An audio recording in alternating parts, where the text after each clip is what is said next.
السلام علیکم ورحمۃ اللہ وبرکاتہ۔ اللہم صلی وسلم علی نبینا محمد صلی اللہ علیہ وآلہ وسلم۔ یہ ذی القعدہ کا مہینہ ہے اور ذی القعدہ کے اندر اللہ سبحانہ و تعالیٰ نے مسلمانوں کو ایک بہت بڑی فتح دی تھی، غزوہ خندق یا پھر غزوہ احزاب کی صورت میں۔ سن 5 ہجری شوال کے مہینے میں یہ غزوہ پیش آیا، اور اس کا سبب یہ تھا کہ اللہ کے نبی صلی اللہ علیہ وآلہ وسلم کو اللہ نے حکم دیا تھا کہ مدینہ کو ان یہود کی سازشوں سے پاک کیا جائے، یعنی مدینہ سے یہود کو باہر نکال دیا جائے۔ تو اللہ کے نبی صلی اللہ علیہ وسلم نے بنو نذیر کے یہودیوں کو مدینہ سے جلا وطن کر دیا تھا۔ وہ اپنی دشمنی نکالنے کے لیے مکہ والوں کے پاس پہنچ گئے، اور مکہ والوں کو بھی غصہ تھا، کیونکہ اس سے پچھلی جو جنگ ہے غزوہ احد، اس میں ابو سفیان کے لشکر جو کہ 3000 کا تھا، مسلمان صرف 700 تھے، بہت بری طرح شکست ہوئی، اور وہ جاتے دفعہ یہ بات کہہ گیا تھا کہ نیکسٹ وہ بہت بڑی جماعت کے ساتھ آئے گا، نعوذ باللہ مسلمانوں کو نیست و نابود کر دے گا۔ اس کے اندر بھی غصہ تھا۔ اگلے سال 4 ہجری کو وہ نہیں آ پایا، کیونکہ اس کے پاس جنگی سامان تیار نہیں ہوا، کیونکہ مکہ میں شدید قحط تھا۔ اب سن 5 ہجری میں جب بنو نذیر کے یہودیوں نے جا کے مکہ سے مشورہ کیا اور ان سے کہا کہ تم لوگ جنگ کو تیار ہو جاؤ، ہم تمہارا ساتھ دیں گے، تو ابو سفیان اور اس کے سارے ساتھی بھی اس بات پر رضامند ہو گئے، اور وہ پہلے سے چاہتے تھے کہ ان کو کوئی موقع مل جائے۔ چنانچہ ابو سفیان نے ایک تحریک چلائی اور ہر ایک شخص کو جا کے کہا جو محمد صلی اللہ علیہ وآلہ وسلم کا دشمن ہے ہم اس کے ساتھی ہیں، اور جا کے قریش نے یہود سے کہا کہ تم پہلے کتاب والے ہو، تم یہ بتاؤ کیا ہم حق پر ہیں یا محمد صلی اللہ علیہ وسلم حق پر ہیں؟ یہودیوں نے کہا نہیں، تم حق پر ہو، تمہیں محمد صلی اللہ علیہ وسلم اور اس کے ساتھیوں سے جہاد کرنا چاہیے، جنگ کرنی چاہیے۔ اس واقعے پر سورہ نساء کی آیت نمبر 51 اللہ نے نازل کی، الم تر الی الذین اوتوا نصیبا من الکتاب یؤمنون بالجبت والطاغوت۔ کیسے یہودی ہیں، ان کو اللہ تعالیٰ نے کتاب دی، اس کے باوجود یہ شیطان قسم کے لوگوں کا ساتھ دیتے ہیں۔ اور یہودی بنو نذیر ہی نہیں، انہوں نے اور بھی قبائل، غطفان، قیس، غیلان، ان سب کے پاس جا جا کر اللہ کے نبی صلی اللہ علیہ وسلم کے خلاف جنگ کرنے کے لیے ابھارا۔ یہودیوں نے اور کافروں نے کوئی محلہ، کوئی علاقہ، کوئی قبیلہ ایسا نہیں چھوڑا تھا جن کو اللہ کے نبی اور مسلمانوں کے خلاف تیار نہیں کیا۔ یہاں اللہ کے نبی صلی اللہ علیہ وآلہ وسلم کو اس بات کی خبر قبیلہ خزاع نے دی، اور اللہ کے نبی صلی اللہ علیہ وآلہ وسلم نے بھی مسلمانوں سے مشورہ کیا۔ جب اللہ کے نبی نے صحابہ سے مشورہ کیا تو صحابہ میں سے حضرت سلمان فارسی نے اللہ کے نبی صلی اللہ علیہ وآلہ وسلم کو مشورہ دیا، اللہ کے نبی اس دفعہ جنگ ہم اس انداز سے نہیں کرتے، کیونکہ اس دفعہ پورا قبائل، عرب، یہود سب مل کر ہمارے خلاف آ رہے ہیں، اور ہم نے کوئی ایسی اسٹریٹجی اپنانی چاہیے کہ وہ ہمارا مقابلہ ہی نہ کر سکیں۔ چنانچہ انہوں نے جو مشورہ دیا وہ یہ تھا کہ مدینہ کے ارد گرد ایک خندق کھود دی جائے۔ یہ جو خندق کھودی گئی، اس میں اللہ کے نبی صلی اللہ علیہ وآلہ وسلم نے بھی پارٹیسپیٹ کیا تھا۔ مسلمانوں نے اور رسول اکرم صلی اللہ علیہ وآلہ وسلم نے مل کر مدینہ کے ارد گرد خندق کھودی، اور یہ جو خندق تھی، یہ خندق بہت لمبی تھی، 5 کلومیٹر لمبی تھی، 5 ہاتھ یعنی 2.25 سے 2.5 میٹر گہری تھی، اتنی چوڑی تھی کہ ایک گھڑ سوار جست لگا کر اس کو پار نہیں کر سکتا تھا۔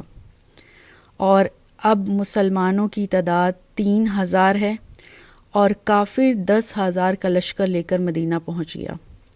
اللہ کے نبی صلی اللہ علیہ وآلہ وسلم کو 20 دن اس خندق کو کمپلیٹ کھودنے میں لگے۔ جب یہ خندق کھودی جا رہی تھی تو بہت سے عجیب معجزات ہوئے۔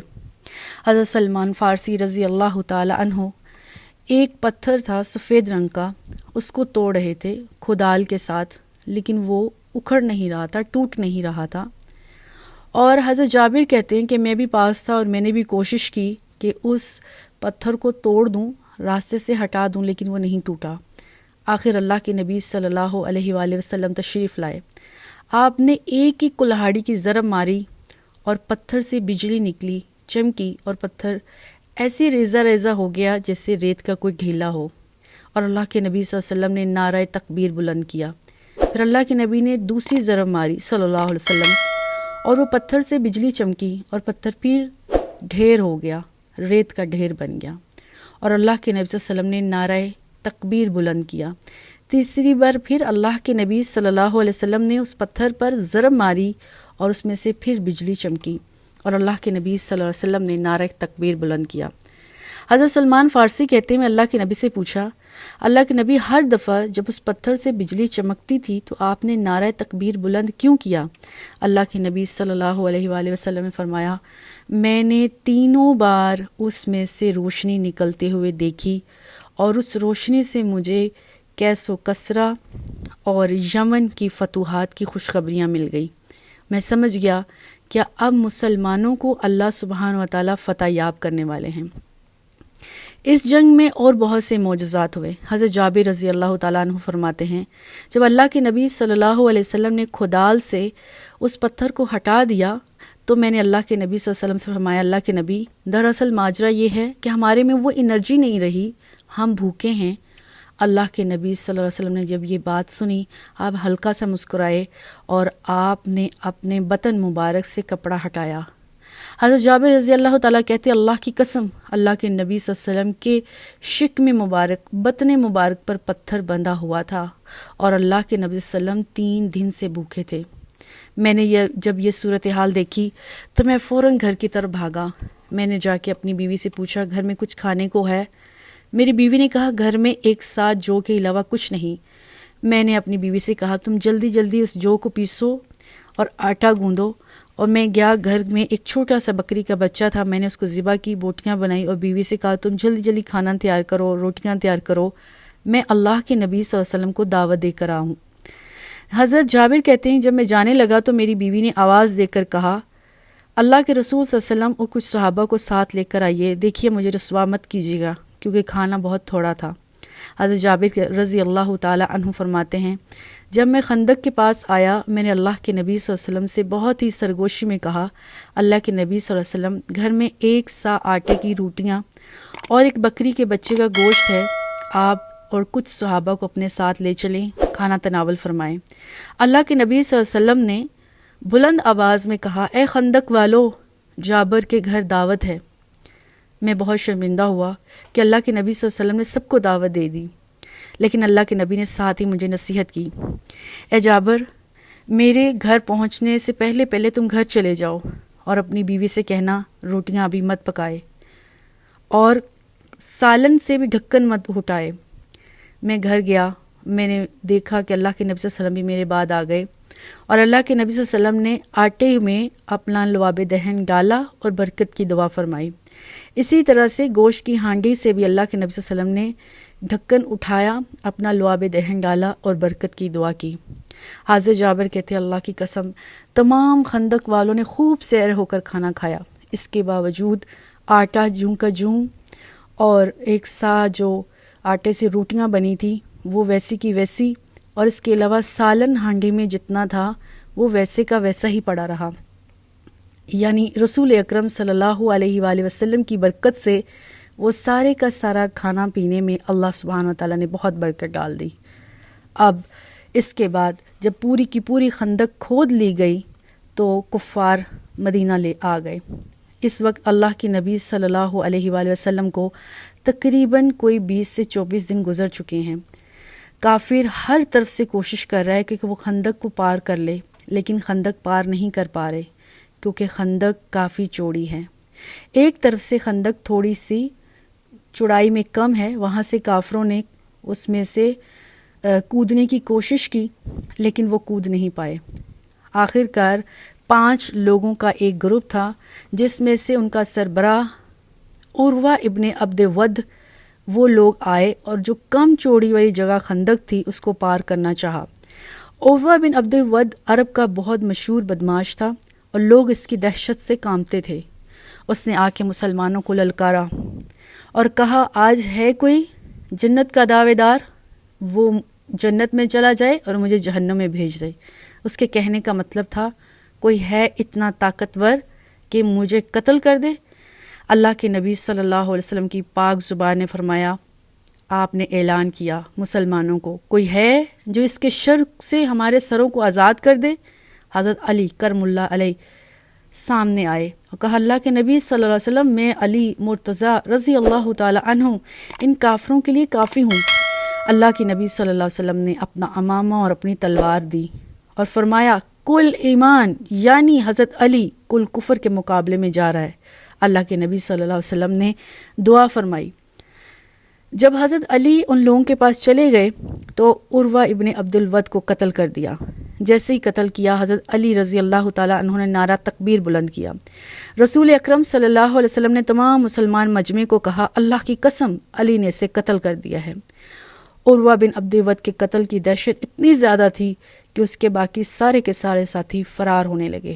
اس میں سے نوفل بن عبداللہ فرار ہونے کے لیے بھاگا ہی کہ وہ خندق میں جا گرا۔ حضرت علی رضی اللہ تعالی عنہ نے خندق میں اتر کر اس کے بھی قتل کر دیا، البتہ باقی اس کے ساتھی بھاگنے میں کامیاب ہو گئے۔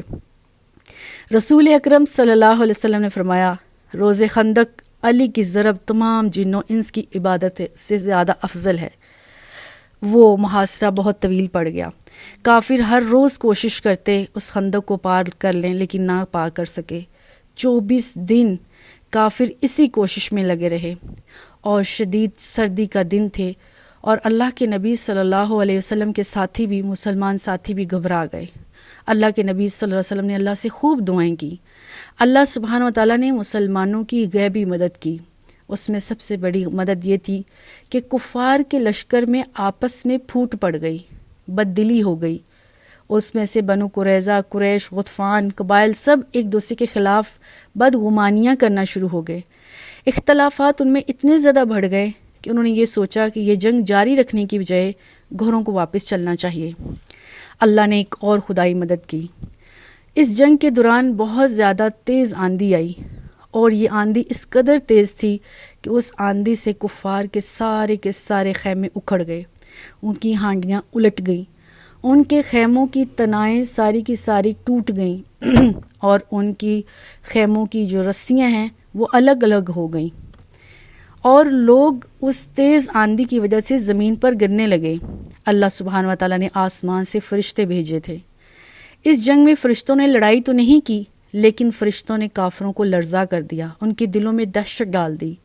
یہ وہ وقت ہے جب اللہ کے نبی صلی اللہ علیہ وآلہ وسلم نے اعلان کیا، کوئی ہے جو کافروں کے لشکر میں جا کر اطلاع معلوم کرے ان کا کیا حال ہے، کیا صورتحال ہے۔ حضرت حذیفہ ابن یمان رضی اللہ تعالی عنہ کھڑے ہوئے، کہا، اللہ کے نبی صلی اللہ علیہ وسلم، میں کافروں کے لشکر میں جاؤں گا اور وہاں سے حالات معلوم کر کے آؤں گا۔ حضرت حذیفہ بن یمان کو رازدان رسول صلی اللہ علیہ وآلہ وسلم بھی کہا جاتا ہے۔ حضرت حذیفہ رضی اللہ تعالیٰ عنہ فرماتے ہیں، اس وقت انتہائی شدید سردی تھی اور بندہ کوئی چل نہیں سکتا تھا اس شدید سردی میں، لیکن اللہ کے نبی صلی اللہ علیہ وسلم نے اپنے ہاتھ مبارک حضرت جابر رضی اللہ تعالیٰ عنہ کے سینے پر پھیرا اور حضرت جابر کے لیے دعا کی۔ حضرت جابر کہتے ہیں، باہر ہر طرف سردی تھی، بہت تیز ہوا تھی، پتھر اڑ رہے تھے، لوگوں کی آنکھوں میں پڑ رہے تھے، ہر طرف عجیب پریشانی تھی، لیکن جہاں جہاں سے میں گزرتا تھا وہاں مجھے گرمی اور نارمل موسم کا احساس ہوتا تھا۔ حضرت حذیفہ رضی اللہ تعالیٰ کہتے ہیں، جب وہ کافروں کے لشکر میں گئے تو اس وقت ابو سفیان کی ہوا اکھڑی ہوئی تھی۔ ان لوگوں کا یہ حال تھا کہ ان کو لگ رہا تھا کہ ان کے لشکر میں کوئی جاسوس گھسائے ہیں۔ اس لشکر میں، کفار کے لشکر میں، اللہ سبحانہ و تعالیٰ نے فرشتے بھیجے تھے، اور کافروں نے سمجھا کہ یہ کوئی جاسوس آ گئے ہیں۔ اور حضرت حذیفہ کہتے ہیں کہ لوگوں کا یہ حال تھا کہ ایک دوسرے کا ہاتھ پکڑ پکڑ کر پوچھتے تھے، تم کون ہو؟ ایک شخص نے میرا ہاتھ بھی پکڑا اور پوچھا کہ تم کون ہو؟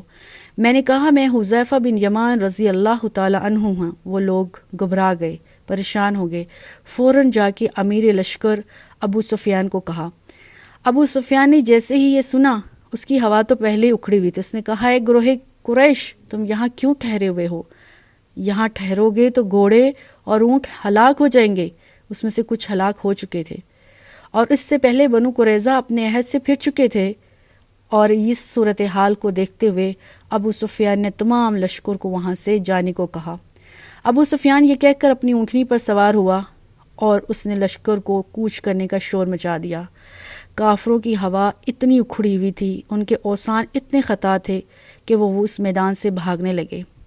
بھاگتے وقت ان کو اپنی سواریوں پر سامان ڈالنے کی بھی فرصت نہیں ملی، اور بہت سا سامان اس میدان میں چھوڑ کر بھاگ گئے۔ اس جنگ میں مسلمان 6 صرف شہید ہوئے، مشرکین 8 سے 10 شہید ہوئے، یعنی شہید کا مطلب ہے ہلاک ہوئے تھے۔ مشرکین صرف 8 سے 10 افراد ہلاک ہوئے تھے، لیکن مالی نقصان بہت زیادہ تھے۔ یہ مسلمانوں کی بہت ہی شاندار فتح تھی۔ یہ خندق کھودنے کی تدبیر تھی۔ جب کافر اس خندق کے پاس آئے اور انہیں کہا، یہ تو عرب والے اس چیز کو سمجھتے ہی نہیں تھے، جانتے ہی نہیں، یہ ان کو کہاں سے آئیڈیا آیا؟ اور اس جنگ کی سارے حالات سورہ احزاب کی آیت 9 سے لے کر 25 تک اللہ سبحانہ وتعالیٰ نے سارے بتا دیے۔ اس جنگ کا نتیجہ یہ ہوا کہ یہودیوں کو کفار سے اعتماد اتر گیا، اور اسی طرح سے کفار کا جو یہودیوں پر بڑا ناز تھا، ہر بات پوچھنے کے لیے وہ بھاگے بھاگے یہود کے پاس جاتے تھے۔ جب یہود کے قبیلہ بنو قریظہ نے عہد شکنی کی تو وہ لوگ بھی ان سے اپنا رابطہ کٹ کر گئے۔ اور اس جنگ کے بعد، غزوہ خندق کے بعد، اللہ کے حکم سے اللہ کے نبی صلی اللہ علیہ وسلم نے غزوہ بنی قریظہ کیا، کیونکہ انہوں نے اللہ کے نبی صلی اللہ علیہ وآلہ وسلم سے بدعہدی کی تھی۔ یہ جنگ 22 ذی الحج بدھ کے دن تک جاری رہی، 30 دن تک یہ جنگ جاری رہی، اور اس جنگ کے اختتام پر اللہ سبحانہ وتعالیٰ نے مسلمانوں کو بغیر جنگ لڑے فتح دے دی تھی، کامیابی دے دی تھی۔ اور اس وقت جتنے بھی عرب قبائل مسلمانوں کے خلاف لڑنے آئے تھے، جن کو لگتا تھا کہ مسلمان ایک طاقتور قوم نہیں ہیں، اللہ سبحانہ وتعالیٰ نے مسلمانوں کو طاقتور کر کے دکھایا۔ اس جنگ غزوہ خندق یا پھر غزوہ احزاب کے جب اللہ کے نبی صلی اللہ علیہ وسلم خندق کی کھدائی کر رہے تھے، اللہ سبحانہ وتعالیٰ نے تبھی مسلمانوں کے صبر اور اللہ کے توکل کے نتیجے میں مسلمانوں کو کیس و کسرہ کی فتوحات بتا دی تھی کہ اب اس کے بعد پوری دنیا مسلمانوں کے سامنے سرگنو ہو جائے گی، مسلمانوں کے سامنے اپنے سر جھکا دے گی۔ اور ایسا ہی ہوا۔ غزوہ احزاب وہ آخری جنگ ہے۔ اس کے بعد اللہ سبحانہ وتعالیٰ نے سورہ احزاب میں فرمایا، اب کافروں کا کوئی لشکر جرت نہیں کرے گا کہ وہ مسلمانوں کی طرف آنکھ اٹھا کے بھی دیکھے۔ اب اگر کوئی جائے گا، کوئی پہل کرے گا تو مسلمان ہوں گے۔ اور ایسا ہی ہوا۔ اگلے سال صلح حدیبیہ مسلمان خانہ کعبہ کی طرف حج کرنے گئے۔ اللہ کے نبی صلی اللہ علیہ وسلم نے 6 ہجری میں تمام دنیا کے بادشاہوں کو خط لکھے، اسلام کی دعوت دی۔ اس کے بعد 7 ہجری میں مسلمان عمرہ کرنے گئے۔ 8 ہجری میں اللہ سبحانہ تعالیٰ نے مسلمانوں کو مکہ فتح کر کے دے دیا۔ تو جب اللہ پر یقین کامل ہوتا ہے اور اپنی زندگیوں میں ہم احزاب، بہت سے گروپس، احزاب، سورۃ احزاب اور غزوہ احزاب، اس کا مطلب ہے بہت سے لشکر، بہت سے گروپ، بہت سے لوگ جب ہمارے خلاف تیار ہوتے ہیں، ہمارے خلاف جنگ کرنا چاہتے ہیں، تو اس وقت ان سے جنگ کرنے کی بجائے ایسی حکمت عملی اختیار کی جائے کہ وہ ہم تک پہنچ ہی نہ پائیں۔ تو غزوہ احزاب، غزوہ خندق نے ہمیں زندگی میں بہت بڑا سبق دیا ہے کہ کافروں کے مقابلے میں اپنے آپ کو ہمیشہ چوکنا رکھو، ان کو یہ جرت ہی نہ دو کہ وہ تم تک پہنچ پائیں، اور خاص طور پر جو تمہارے بہت قریب ہیں، جو اتنے قریب ہیں کہ وہ آستین کے سانپ بن جاتے ہیں، وہ آستین کے سانپ نہ بنے، وہ تمہیں ڈھسے نہ، ان کے درمیان ایک فاصلہ رکھو اور پہلے ہی سے ان کے بارے میں نظر رکھو، کیونکہ جب دور کا دشمن ہم پر حملہ کرتا ہے اس کے بارے میں ہم کوئی تیاری کر لیتے ہیں۔ جب بہت قریب ہماری آستین کا دوست ہمارا دشمن بن کے سانپ بن پر کے گھستا ہے تو اب ہمارے پاس پانی پینے کا بھی موقع نہیں ملتا۔ تو اس غزوہ نے مسلمانوں کو بہت سے اسباق دیے ہیں۔ انشاءاللہ نیکسٹ میں مسلمانوں کے لیے، پاکستانیوں کے لیے غزوہ خندق سے کیا اسباق ہیں وہ ہم ڈسکس کریں گے۔ اللہ سے دعا ہے اللہ ہمیں اللہ کے نبی صلی اللہ علیہ وسلم کی سیرت کو پڑھنے اور اس پر عمل کرنے کی توفیق دے۔ السلام علیکم ورحمۃ اللہ وبرکاتہ۔